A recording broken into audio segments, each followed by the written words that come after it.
Hello friends. अभी हम जो एक वीडियो बनाने जा रहे हैं ये हमारा कलर क्यूसी सॉफ्टवेयर जो है जो हमारे सी एच एन स्पेक्स के स्पेक्ट्रोफोटोमीटर्स होते हैं उसको सूटेबल होता है, लाइक DS 700D और other series like DS 25D 23D, उनके जैसे स्पेक्ट्रोफोटोमीटर्स को। तो उसके लिए ये सॉफ्टवेयर हम लोग ओपन कर रहे हैं, कलर QC 2। तो I am opening this software. मैं इस वीडियो में आपको बताऊंगा कि how to connect through bluetooth. USB से हम लोग कनेक्ट करते ही हैं the device with instrument desktop. इसमें मैं आपको बताऊंगा कुछ सेटिंग्स के बारे में।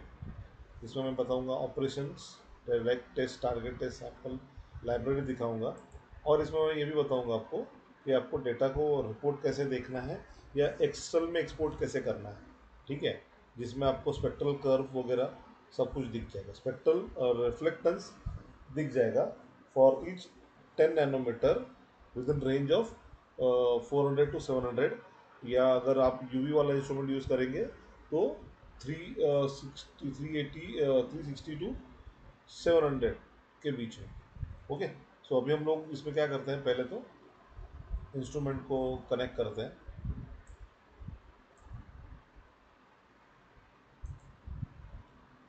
Setting, connecting instrument. तो इंस्ट्रूमेंट ऑलरेडी ऑन किया हुआ मैंने, ब्लूटूथ में जाता हूँ और जिसमें एक रिफ्रेश जो मेरा सीरियल नंबर आएगा इंस्ट्रूमेंट का, it will connect.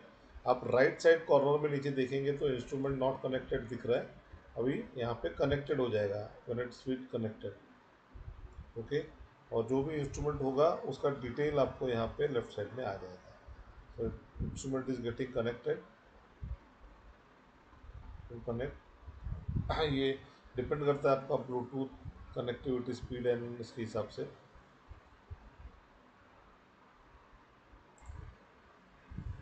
So instrument is getting connected now.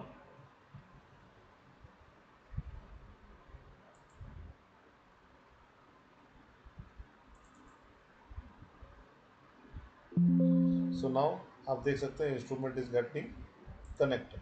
तो जैसे कि इंस्ट्रूमेंट कनेक्ट हो गया। अभी सिंपल है इंस्ट्रूमेंट, ये आपको देख रहे हैं यहाँ पे स्क्रीन इंजीनियरिंग इन्फॉर्मेशन है, यहाँ पे स्टैंडर्ड डेटा है, यहाँ पे आपको ला इंस्ट्रूमेंट का रीडिंग्स आएंगे। स्टैंडर्ड डेटा का रीडिंग ऊपर आएगा, सैंपल का रीडिंग, स्टैंडर्ड का रीडिंग नीचे आएगा। यहाँ पे आपको स्पेक्ट्रल कर्व दिखेगा, डिफरेंस, KS ऑब्जर्वेंस, और यहाँ पे आपको LAP डिफरेंट चार्ट मतलब कलर कोऑर्डिनेट्स दिखेंगे इस तरीके से।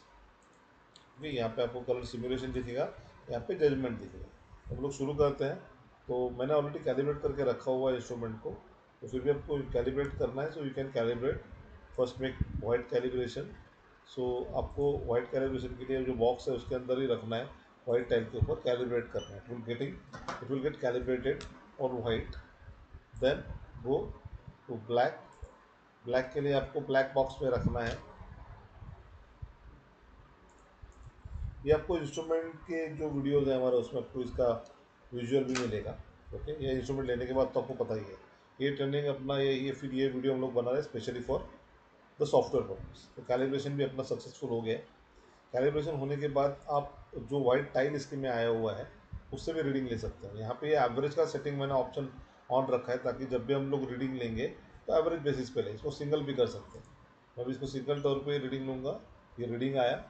सो you can match these readings, जैसे आप देख रहे हैं LAB value along with your calibration time जिसका वैल्यू होता है उसमें। तो ये वैल्यू यहाँ पे आ गया। तो आप देखेंगे यहाँ पे जैसे ये मैं यहाँ पे क्लिक करता हूँ, यहाँ पे स्पेक्ट्रल कर्व आ जाता है। तो ये 400 से स्टार्ट होता है बिकॉज ये हम लोग विजिबल में कर रहे हैं। तो विजिबल में आपको ये स्पेक्ट्रल कर्व आ जाएगा, हर 10 नैनोमीटर का रीडिंग आएगा। ठीक है, अभी हम लोग क्या करते हैं, इसको एक बार डिलीट करते हैं, कलर के लिए करते हैं। यहाँ पे आप राइट क्लिक करेंगे, ये राइट क्लिक ऑप्शन यहाँ पे क्लिक करके राइट क्लिक करेंगे ना, तो यहाँ पे ये ऑप्शंस आ जाएंगे जिससे आपको डेटा लोकली सेव करना है, क्लाउड में सेव करना है। लोकली सेव करेंगे तो लाइब्रेरी में डायरेक्टली सेव हो जाएगा आपके। अगर आपको क्लाउड में सेव करना है तो आपका क्लाउड लॉगिन जो भी होगा, that login you have to do. मैं अपना लॉगिन कर रहा हूँ। ये लॉगिन आपको जब इंस्ट्रूमेंट आप लेते हैं तो इसके साथ मिल जाता है। तो आप इसको एक्सेस करके आपका डेटा जो भी है, लाइब्रेरी जो भी है, वो क्लाउड पे रख सकते हैं, जिससे कि कंप्यूटर और मोबाइल दोनों में आपको, या फिर मल्टीपल सिस्टम्स में दोनों में आपको एक साथ एक्सेस कर सकता है। हम अपना पासवर्ड डाल दिया है, यहाँ पे लॉग इन कर रहा हूँ मैं।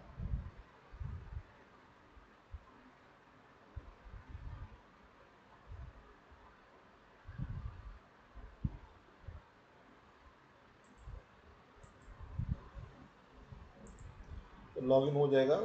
तो ये क्लाउड डेटा का ऑप्शन बताया मैंने आपको। इस तरीके से आपको कुछ रीनेम्स करना है फाइल नाम, इसका नाम यू कैन रीनेम हियर। अगर इसको आपको मॉडिफाई करना रिमार्क में, तो रिमार्क को मॉडिफाई कर सकते हो फॉर दिस पर्टिकुलर स्टैंडर्ड। इसका टॉलरेंस आपको मॉडिफाई करना है, तो you can edit the tolerance. जो भी टॉलरेंस रेंज आपको रखना है, जैसे मैंने अभी इसमें 1 रखा है, वो डेल्टा ई है ना। तो ये, और इसको डिलीट भी कर सकते हैं, जैसे मैं डिलीट कर देता हूँ। और अभी मैं नया रिकॉर्डिंग रीडिंग लेता हूँ। I am just putting my device. ये डिवाइस आपको अभी इस स्क्रीन पे दिखेगा नहीं, हम लोगों का ये पर्टिकुलर पर्पज़ है सॉफ्टवेयर का। तो हम लोग सॉफ्टवेयर ओरिएंटेशन से इसका रीडिंग करेंगे। तो मैंने अभी इसको एक रख दिया है। I am taking target. तो ये टारगेट आया मेजरिंग। अगर आपको एवरेज देना है तो you can take averages.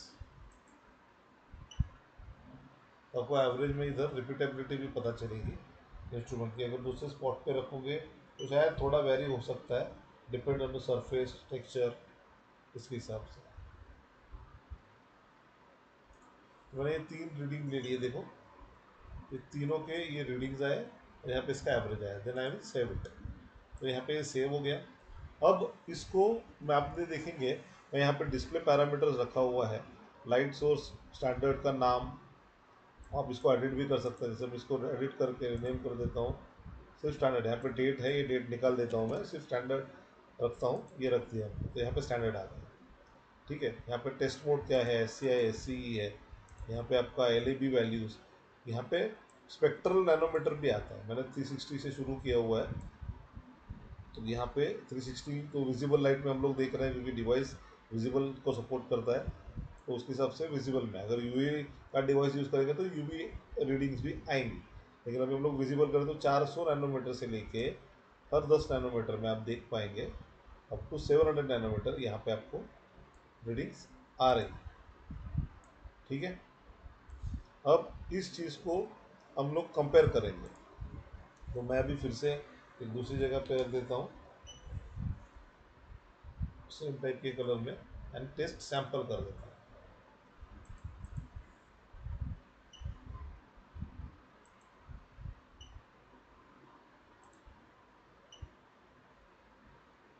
Save कर दूंगा, ये हो गया सेव। अब ये जो आप देख रहे हैं यहाँ पे, ये लगभग 0.78 का डेल्टा आया हुआ है दोनों। कलर सिमुलेशन भी आप देख पा रहे हैं। यहाँ पे मैं टिक बॉक्स करके सिलेक्ट ऑल करूँगा, ऐसे मल्टीपल रीडिंग्स में ले पाऊँगा। तो मेरे यहाँ पे जो डिफरेंस आया हुआ है, वो डिफरेंस आपको यहाँ पे दिख जाएगा। और अलॉन्ग विद दिस यहाँ पे आपको स्पेक्ट्रल ग्राफ भी दिखेगा। अभी जबकि 0.78 मतलब लगभग पास के कोऑर्डिनेशन में है, तो इसलिए यहाँ पे ये आपको ओवरलैपिंग दिख रहा है ना। और यहाँ पे आप देखेंगे विजिबल रेंज में आपका जो स्पेक्ट्रम है, यहाँ पे पूरा स्पेक्ट्रम आपको दिख जाएगा। फ्रॉम 400 ऑन स्टार्ट होगा यहाँ से अप टू 10-10 नैनोमीटर आगे बढ़ बढ़ के ये 700 नैनोमीटर तक जाएगा। ठीक है। अब इसी तरीके से अब मैं और एक लेता हूँ जो थोड़ा फेल करवाता हूँ। यहाँ पे आप देखेंगे कोऑर्डिनेशन में आपको यहाँ पे ये पास है, ये पास पास दिख रहा है। तो यहाँ पे अगर ये फेल होता तो आपको कलर ऑफसेट भी दिखाता। अब ये जो मेरा ग्रीन जोन है, मतलब 1 का डेल्टा लिमिट में ये पास है, हल्का सा क्रॉस जा रहा है, लेकिन वो विद इन लिमिट होने की वजह से पास ही दिखा रहा है। अब मैं ये थोड़ा सा दूसरा एक कलर ले लेता हूँ, फिल्ट्रैक टेस्ट सैंपल। मैं एवरेज नहीं लेता हूँ, सिंगल ले लेता हूँ। तो यहाँ पे भी देख सकते हैं आप 0.84 से पास हो गया। तो जैसे मैं टिक करता हूँ यहाँ पे देखिए, ये स्पॉट दो अलग अलग दिखते हैं। तो आपका कलर किस तरफ जा रहा है ना, ये भी आपको दिखाता है। मैं दूसरा एक कलर ले लेता हूँ ताकि हम लोग को फेल का रिजल्ट दिख सके।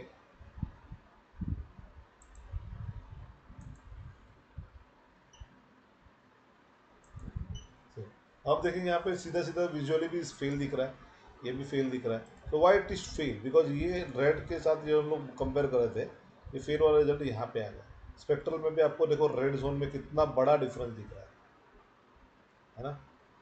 सो this is why this colour has been fade. और यहाँ पे आपको ये more white more blue L के रेंज में आपको दिखा रहा है ना। ये कलर डोमेन आप समझेंगे तो इसमें आपको आसानी से चीज़ें समझ में आ जाएंगी, जो हम लोग आपको आफ्टर परचेसिंग द इंस्ट्रूमेंट इसके बारे में कुछ दिक्कत आती है तो हम लोग बताते ही हैं आपको। तो ये हमने कर दिया। अब इस चीज़ को आपको सेव करेंगे हम लोग, सेव एज। तो ये सेव एज कर लिया। जहाँ पे सेव करना है लोकेशन दे दो, कुछ नाम देना है, जैसे मैं रेड कलर ऐसा कुछ नाम दे देता हूँ और इसको नाम देके मैं सेव कर रहा हूँ। अब ये फॉर्मेट्स आते हैं, तो ये कलर्स डॉट फॉर्मेट होता है जो अपने सॉफ्टवेयर का फॉर्मेट है। दूसरा QTX फॉर्मेट है जो आपको मल्टीपल इंडस्ट्रीज मल्टीपल इंस्ट्रूमेंट्स में कॉमन फॉर्मेट है QTX फॉर्मेट। तो आप QTX फॉर्मेट में भी फाइल आएगी, इसमें आपको पूरा रिफ्लेक्टिव डेटा भी आ जाएगा। देन XLX फॉर्मेट है, एक्सेल मॉडल एक्सपोर्ट है, CSV फॉर्मेट है। मैं भी एक्सेल में आपको इंपोर्ट करके एक्सपोर्ट करके दिखा देता हूँ। तो रेड कलर करके मैं डेस्कटॉप पे सेव कर दिया। तो मैंने इसको सेव कर दिया डेस्कटॉप पे। अब मिनिमाइज करके आप देख पाएंगे यहाँ पे ये रेड कलर। इसको ओपन करता हूँ तो मैंने सब फाइल सिलेक्ट किए थे, वो सारी की सारी फाइल्स मेरी एक्सेल शीट में आ जाएंगी। See like this. तो यहाँ पे आपका name of the standard, light source, name of the standard again, date, standard, ये मोड आपका LAB वैल्यूज। ओके। और ये आपका पूरा का पूरा रिफ्लेक्टेंस का data according to the spectral length wavelength आपको यहाँ पे मिल जाता है। ठीक है। This is how you can save data in excel. तो ये एक्सेल का हो गया जिसके लिए जिसको स्पेक्टर का डेटा चाहिए होता है। लेकिन अगर आपको यही चीज़ रिपोर्ट में देखनी है तो आप जाएंगे प्रिंट ग्राफिक्स, सीधा प्रिंट निकालेंगे, ये प्रिंट आ जाएगा। इस प्रिंट में आपका लेटर हेड जो भी डालेंगे आप, वो लेटर हेड, कलर डिफरेंस का नाम, ये सब चीज़ें आ जाएंगी। इसमें आपको स्पेक्ट्रल वेवलेंथ का एक दो पॉइंट डाल सकते हैं क्योंकि यहाँ पे तो दिख ही रहा है आपको स्पेक्ट्रल डेटा। ओके। बट यहाँ पे आपको एग्जैक्ट वैल्यू का रेंज पॉइंट इसमें दिख नहीं रहा है। बट यहाँ पे आप देखेंगे आपको जो LAB है, डेल्टा ई है, जो भी पैरामीटर्स आप सेट करेंगे प्रिंट के लिए वो आ जाएंगे विद इन द लिमिट, क्योंकि A4 साइज का लिमिट है। ओके। और फिर इसको यहाँ पे एक्सपोर्ट करने के लिए ऑप्शंस भी हैं, आप देख सकते हैं। मैं इसको छोटा करके आपको दिखा देता हूँ एक्सपोर्ट का ऑप्शन। ये देख लीजिए, ये आपका एक्सपोर्ट डॉक्यूमेंट, ये डायरेक्टली डॉक फाइल में भी एक्सपोर्ट हो जाएगा, तो वर्ड वर्ड डॉक्यूमेंट में जाएगा, है ना। तो वर्ड में जाके आप इसको वापस एडिट भी कर सकते हैं। ठीक है। This is how this report has been generate, और उसका यूज़ आप कर सकते हैं। सो ये अपना सॉफ्टवेयर था, सॉफ्टवेयर पार्ट था। इसके अलावा बहुत सारे ऑप्शंस इसमें हैं। तो मैंने आपको बेसिक सॉफ्टवेयर का एक बेसिक ट्रेनिंग दे दिया है। इसके बाद और भी कुछ आप यूटिलाइज़ करेंगे सॉफ्टवेयर को, जैसे जैसे जैसे यूटिलाइज़ करेंगे वैसे वैसे आपको इसका नॉलेज मिलेगा। अब पर इसमें आपको एक मैं दिखा देता हूँ। अगर ये फाइल को मैं क्लोज करता हूँ, न्यू फाइल ओपन करना चाहता हूँ, तो ये करंट फाइल को मैंने सेव तो वापस कर देता हूँ, सेव, सेव सक्सेसफुल। अब मुझे फिर से ओपन करना है, कल गो ओपन। अब जहाँ जो भी फाइल का फॉर्मेट में मैंने सेव किया है, जैसे मैंने भी इसको एक्सेल में सेव किया था, तो ये एक्सेल वाला आ गया। So I can directly import this file. तो ये एरर हो गया, वो फॉर्मेट अलग था। उन्होंने एक्सेल एक्स में किया था, और ओपनिंग के टाइम पे आपको जो फॉर्मेट्स आते हैं वो अलग है। एक्सेल मॉडल इंपोर्ट या QTX और कलर्स फॉर्मेट में आता है। तो अगर इसको आपको इंपोर्ट के तौर पे अगर सेव करना है तो you can save it as QTX format. उसे अपना इंस्ट्रूमेंट भी डिस्कनेक्ट हो गया था। Again I will connect, getting connected.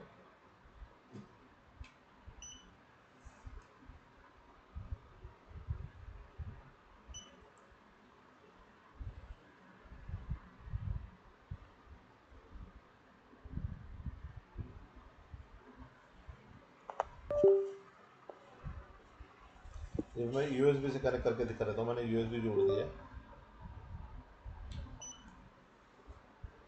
जैसे यूएसबी जोड़ेंगे यूएसबी से ऑटोमेटिकली कनेक्ट हो जाता है इस तरीके से।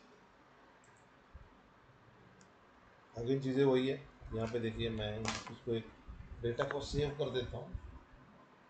टेस्ट टारगेट मेजर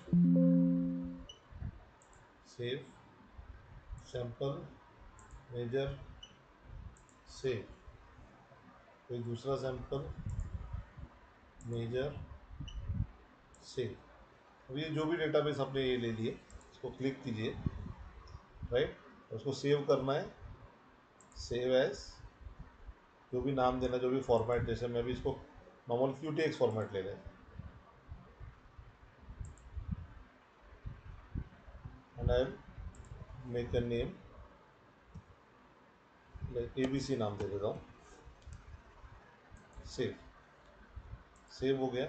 अभी उसको वापस ओपन करना है किसी चीज़ को, तो मैं इसको पहले बंद कर देता हूँ न्यू करके। जैसे वर्ड या एक्सेल डॉक्यूमेंट हम लोग ओपन करते हैं, इसको ओपन करूँगा और जो फॉर्मेट में मैंने सेव किया था, जैसे QTX में सेव किया था, मैं QTX में सेव करने का आदत क्यों रखता हूँ, क्योंकि ये फाइल आप किसी भी अदर यूज़र को भेज सकते हैं जो किसी और कंपनी का सॉफ्टवेयर भी या हार्डवेयर भी यूज़ कर रहा है। तो QTX इज़ द फॉर्मेट जो इम्पोर्ट हो जाता है, सभी कंपनीज उसको देती है, वेरी इम्पोर्टिंग। तो आपका पूरा का पूरा जो डेटा था ये इम्पोर्ट हो चुका है, ये देखिए, है ना।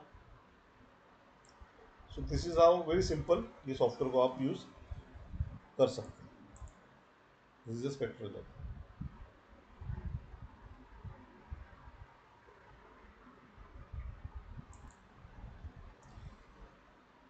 इसके बाद हम लोग एक वीडियो बनाएंगे जिसमें हम लोग मोबाइल से ये कैसे यूज़ करते हैं उसका भी एक वीडियो प्रेजेंटेशन करेंगे।